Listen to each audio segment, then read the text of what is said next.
சென்னையில் 10 நாட்களாக போராடி வரும் தூய்மை பணியாளர்களை தாவேக தலைவர் விஜய் சந்தித்ததாக தகவல் கிடைத்திருக்கிறது.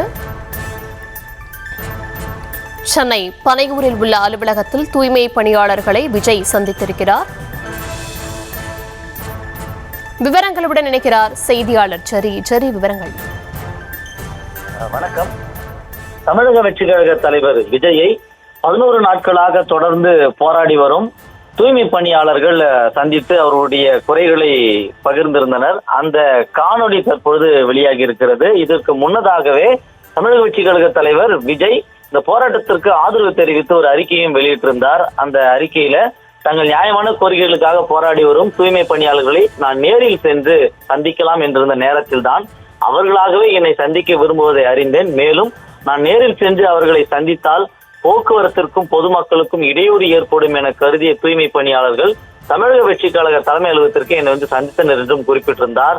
அந்த அறிக்கையினுடைய இறுதியாக தங்கள் உடல் நலம் குறித்து கொஞ்சமும் கவலை கொள்ளாமல் அர்ப்பணிப்பு உணர்வோடு பணியாற்றி வரும் எளியவர்களாக தூய்மை பணியாளர்களின் அறவழி போராட்டத்திற்கு சட்ட போராட்டத்துக்கும் தமிழக வெற்றிக் கழகம் உறுதியாக துணை நிற்கும் என்றும் தெரிவித்திருந்தார். இந்த நிலையில்தான் இந்த சந்திப்பு குறித்த காணொளி தன்னுடைய சமூக பக்கத்திலே விஜய் பகிர்ந்திருக்கிறார். அதுல 10 to 15 தூய்மை பணியாளர்கள் விஜயை சந்தித்து முழுவதுமாக, அதாவது நாள் 1 to 11ஆம் நாள் வரை நடந்த விஷயங்களை பகிர்ந்திருக்கிறார்கள். மொத்தமாக 7 கட்ட பேச்சுவார்த்தை நடந்திருக்கிறது. 7 கட்ட பேச்சுவார்த்தையுமே தோல்வியிலே முடிவடைந்திருக்கிறது.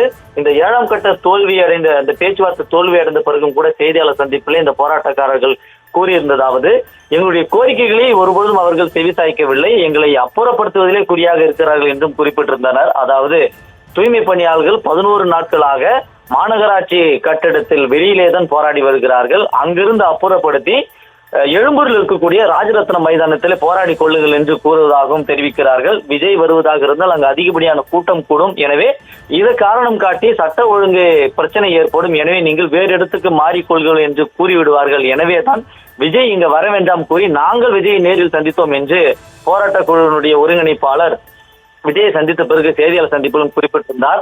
தற்போது அந்த காணொலியும் புகைப்படங்களும் சமூக ஊடகங்களை விஜய் பகிர்ந்திருக்கிறார்.